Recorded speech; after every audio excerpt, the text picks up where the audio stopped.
Za sport večera zadužena Jelena Lukić sa Sport kluba. Ja, naravno, znam se šta je glavna tema u sportu. Skeptici, to je većina ljudi koje sam ja čuo uopšte prethodnih dana, posle prve dve utakmice naše reprezentacije na Evropskom prvenstvu su govorili da mi nemamo šta tu da tražimo, ali ipak su se nekako nadali protiv Danaca da ćemo vidjeti nešto što nismo vidjeli do sada, jer kao na greškama se uči. Kada ono, nažalost, nije bilo tako. Svi smo se nadali da ćemo večeras u pozitivnom manijeru razgovarati. Ja moram i tebe da pitam da li si se nadao da će Srbija proći u nokaut fazu. Da, čak sam se pitao na kraju zašto nisu ono kao pri kraju igrali tako od početka. Tako je, ali očigledno mora... Ali nisam ja trener. Da. Čućemo i kolegu Dragana Čiču koji će nam doneti detalje. Srbija je, nažalost, neslavno, kao i prethodni put u Kataru, završila učešće na jednom velikom takmičenju. Orlovi su odigrali nerešeno sa Danskom u trećem kolu grupe C Evropskog prvenstva. Dan posle detalje i utiske donosi nam Dragan Čiča. Dragane, sve u svemu 2 remija, 1 poraz uz 2 primljena i 1 postignut gol. Moralo je mnogo više ili je to u ovom trenutku maksimum reprezentacije Srbije? Kakvo je tvoje mišljenje? Dobro večer iz Augsburga. Sumoran dan u svakom smislu, pada kiša, takav i ambijent i među igračima Srbije koji su u ovim trenucima možda i nadomak Beograda. Oko 19 sati su imali leti iz Minhena, oko 17:20 su napustili hotel Maksimilijan, to im je bila baza prethodne 2,5 nedelje.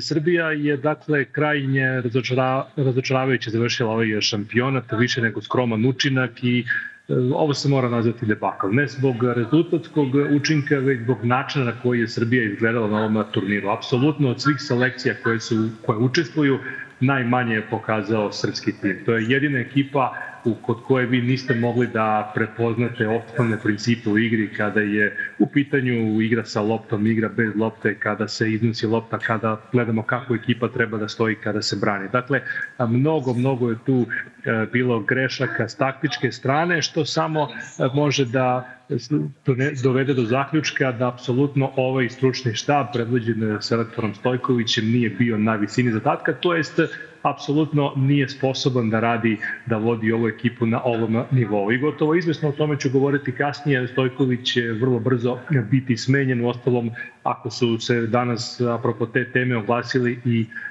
naši vodeći političari, jasno vam je da, kako se to kaže, Stojković je pušten niz vodu. U svakom slučaju da se vratimo još jednom na nastup Srbije na ovom šampionatu. Utakmica protiv Engleske možda nas je malo dovela u zabludu kada su u pitanju mogućnosti ovoga tima. Nekako tu smo delovali dosta dobro kada je u pitanju taj igra u defanzivi i niski blok, međutim već meč protiv Slovenije otkrio one stare slabosti ove ekipe, a onda organizacijalno meč protiv Danske bio bar 30% loši i to je nekako ono, to nas je sve dotuklo ovde. Da jednu takvu utakmicu na biti ili ne biti ekipa odigra toliko bezidejno, da prvi šut na gol uputi u 90 i nekom minutu, to je apsolutno neprihvatljivo. I sve izmene koje selektor pravio su bile alibi izmene. Ja mislim da ni na treningu nikada se nije desilo da u jednoj grupi budu Vlahović, Mitrović, Jović, Tadić i na kraju Sergej Milinković-Savić. Dakle, bez ikakvog plana. To je ono što najviše smeta. Onda možemo da se zapitamo i da li ova ekipa zaista da li mi imamo fudbalere za današnji fudbal koji traži brzinu. Možda mi zaista imamo neka nerealne očekivanja, ali ne možete da ubedite nikoga da ovde ne postoji talenta. Kada vidite gde igra Vlahović koji je bio drugi strelac Serija A, kada imate Mitrovića, bez obzira što igra u Saudijskoj Arabiji, to nije nikakvo opravdanje. Tamo je postigao 40 golova. I N'Golo Kante igra tamo pa je jedan od najboljih igrača Francuske na turniru. Tako da jednostavno nismo kompaktni, nemamo selektora sa autoritetom i onda nam se dešava to što nam se dešava. Igrači osjećaju da on nema znanje i onda imate onu izjavu Dušana Tadića posle prve utakmice, imate reakciju Mitrovića kada ga vadi iz igre, reakciju Lukića protiv Slovenije i tu je apsolutno sve što se tiče tog ambijenta palo vodu, koliko god oni trudili se iz tabora reprezentacije da kažu da je ambijent nikad bolji. Videlo se da nije tako, čak posle meča protiv Danske su neki igrači indirektno i to novinarima stavili do znanja. Sve u svemu razočaravajući nastup i definitivno je vreme za promene. Šta to znači? Znači da je selekcija Srbija potreban trener koji ima znanje i koji će imati samostalnost u odlučivanju. Sad, da li postoji takav trener koji će doći i uhvatiti se, ući u to kolo sa ljudima koji vode fudbalski savet, to je pitanje svih pitanja. Ja mislim da neće niko. Nadam se da te promene koje se najavljuju u vidu odlaska Stojkovića i sekretara Šobatovića neće biti samo kozmetički, ali ajde još malo da se vratimo na meč sa Danskom i da čujemo impresije srpskih reprezentativaca posle utakmice odigrane u Minhenu. Ali da ti kažem nešto, da bi me bolje razumeo, nemam čega da se stidim, prvo. Izuzetno idem uzdignute glave, a ovo što se nisi kvalifikovao za drugu rundu, kakve to veze ima? To je fudbal, to je sport. Gde smo mi to pogrešili nešto, da se nismo borili, da nismo trčali i da nismo dali sve od sebe.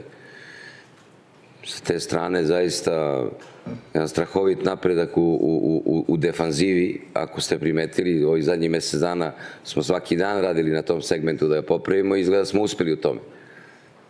Tako da nema razloga za bilo kakvom tragedijom, niti ovo nije tragedija, niti će ikad biti u sportu tragedija.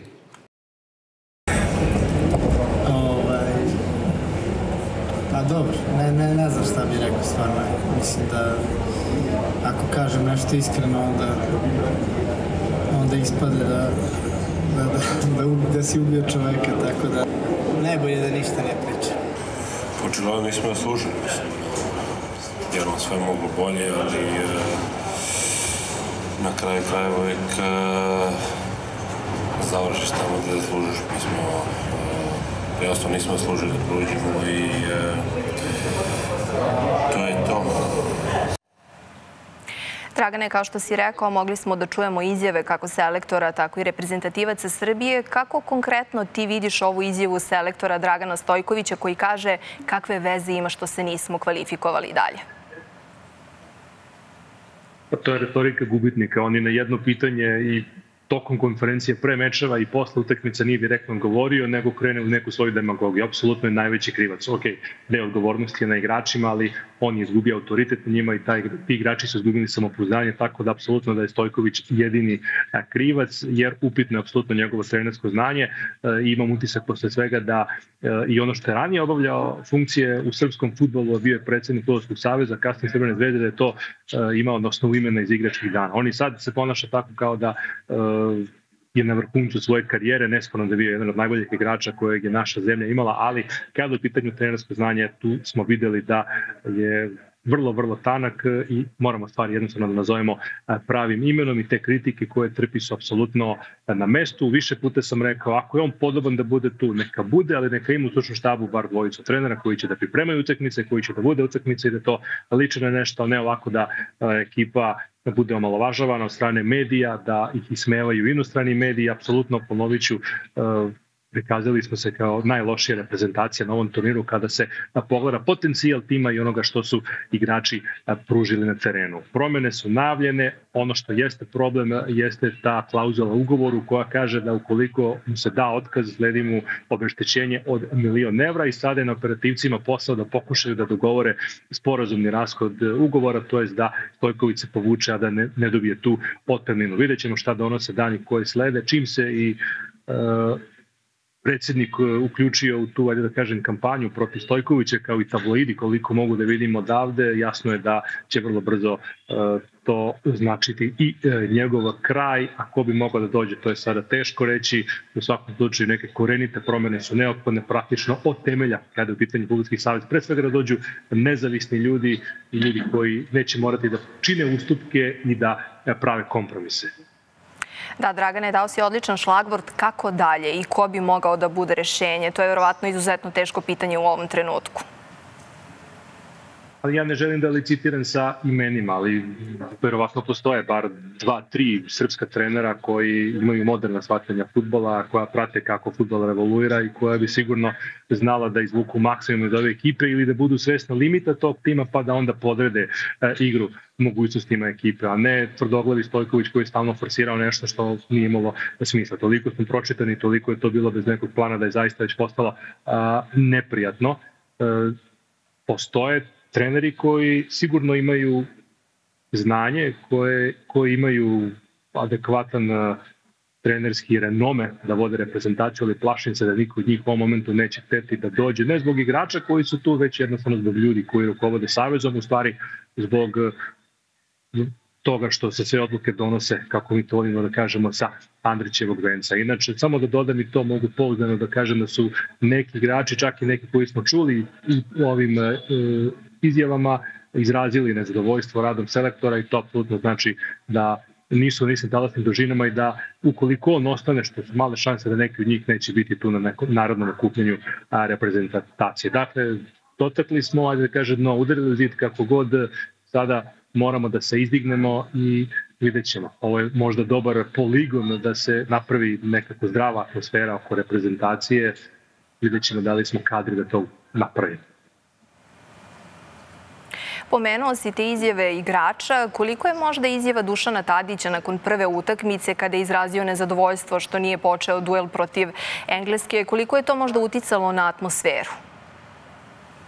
Pa, sigurno da jeste, koliko god se oni svi trudili da kažu da nije, ali što se tiče te izjave, mislim, za mene tu nema ništa sporno. On je upitan za mišljenje i on je rekao ono što misle. Ali isto tako rekao da poštuje odluku selektora i da je prihvata.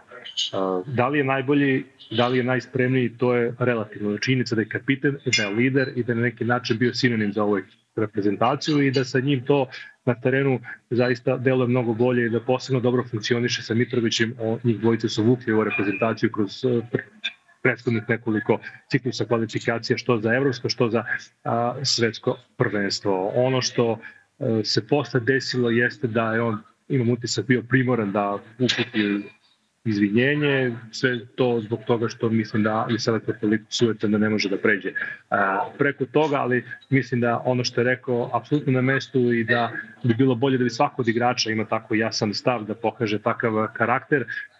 Videli smo uoči prve utakmice s tim sastavom da selektor mora da pravi kompromis sa timom, da ne bi bilo nezadovoljnih igrača, zato što su igrači shvatili da nema veliko znanje i zato mogu tako da se ponašaju. To se rešava drugačije, ako on odluči da neko ne igra, onda se to 2 dana pred utakmicu reši sa igračem u slačionici, objasnimo se, a ne da se dešava to što se dešava kao što se desilo za Tadićem, koji je kasnije rekao tokom izlaganja pred novinarima da čak na toj utakmici mu je rekao ok, učiš na polovremenu i onda kad je trebalo uđi rekao ipak nećeš sad učiš kasnije. To je zaista jedan prilično neprihvatljiv način tretmana, što je sam Dušan rekao da smatra da je zaslužio bolji tretman posle svega što je dao ovoj reprezentaciji. Da, možda bismo mogli da se ugledamo na Sloveniju koja nam je pokazala kako bi trebalo da se igra.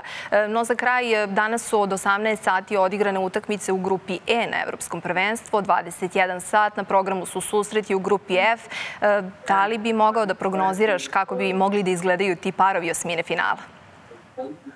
Pa posle ovih rezultata ove grupi još jedan par je poznat, to će praktično biti verovatno i najinteresantnija utakmica osmine finala, sastaće se Francuska i Belgija. Belgijanci su završili kao drugi u grupi E, u poslednjem kolu su igrali sa Ukrajinom 0-0, dok u drugom meču grupe Rumunija i Slovačka završili su 1-1, nekako očekivano jer se znalo i pre početka da remi obe ekipe vodi dalje. Sad, Ukrajinci su prvi put, odnosno prva reprezentacija od kada se Euro igra u ovom formatu od 2016. postali prva reprezentacija koja ispada sa 4 osvojena boda. Dakle, zbog onog pre svega ubedljivog poraza od Rumunije 3-0, Ukrajinci završavaju takmičenje, a Rumunija završava kao prva, Belgija druga, dok će reprezentacija Slovačke sa 3. mesta u osminu finala. Od ranije je poznato da će se takođe u osmini finala sastati Danska-Nemačka, to je Švajcarska-Italija, dok ćemo ostale parove dobiti posle mečeva koji se igraju večeras. Na programu su utakmice između Portugala i Gruzije i Turske i Češke. Oči poslednjeg kola Portugal je osigurao plasman na osminu finala.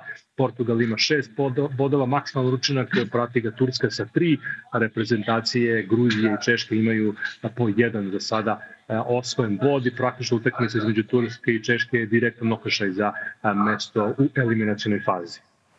Dragane, hvala ti mnogo na ovoj analizi.